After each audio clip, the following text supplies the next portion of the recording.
प्रदेश कैसे प्रगति के पथ पर चले, उसके ऊपर चर्चा करके ये निर्णय लिया था। ना मेरी मजबूरी थी, ना बीजेपी की मजबूरी थी। प्रदेश को स्टेबल सरकार मिले ये जरूरी था और हमने दिया। और 3.5 साल में 3.5 लाख बार आप लोगों ने तोड़वाने का प्रयास किया, हमने तो नहीं तोड़ा।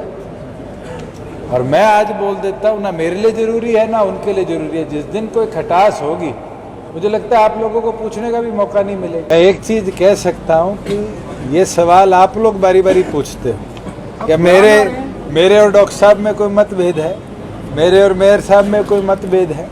मैं एक चीज बोल सकता हूँ कि दोनों पार्टियों का अलायंस जो था, उस समय जो भारतीय जनता पार्टी के राष्ट्रीय अध्यक्ष थे श्री अमित शाह जी, जो यूनियन होम मिनिस्टर भी है, उनके नेतृत्व में हुआ था। और दोनों पार्टियों ने आपसी सहमति के साथ प्रदेश को कैसे स्टेबल और बेटर अलायंस चले, प्रदेश कैसे प्रगति के पथ पर चले, उसके ऊपर चर्चा करके ये निर्णय लिया था। ना मेरी मजबूरी थी, ना बीजेपी की मजबूरी थी।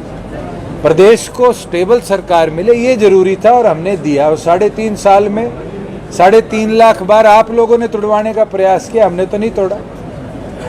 और मैं आज बोल देता हूँ, ना मेरे लिए जरूरी है ना उनके लिए जरूरी है। जिस दिन कोई खटास होगी, मुझे लगता है आप लोगों को पूछने का भी मौका नहीं मिलेगा।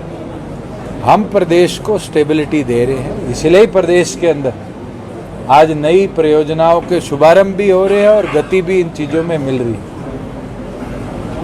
मैं बड़ा साफ हूँ कि प्रदेश को स्टेबिलिटी मिले, प्रदेश प्रगति पे चले, इस विचार के साथ मैं भी मेरा काम कर रहा हूँ और मुझे लगता है और लोग भी जो सरकार में हैं वो भी काम कर रहे हैं। जब आपने गठबंधन किया था तो आपने मीडिया से पूछा कि हम गठबंधन कर रहे हैं, टूटेगा जब भी आप नहीं पूछोगे। जिस तरह की बयानबाजी हो रही है, कपिल देव ने कहा, कल जो केंद्रीय मंत्री आ रहे थे उन्होंने कहा, प्रदेश अध्यक्ष क्या कहा?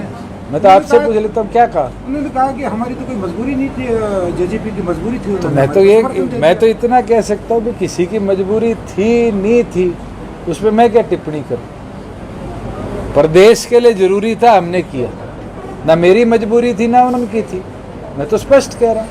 लेकिन सर वो 3.5 साल के बाद ये जो बयानबाजी कर रही है, इसका क्या? मैं तो जब 3 महीने हुए थे तब से सुन रहा हूँ, कोई नई चीज नहीं है। और मैं बड़ा साफ हूँ, अगर किसी के मन में कोई इच्छा है उसको तो मैं नहीं बदल सकता।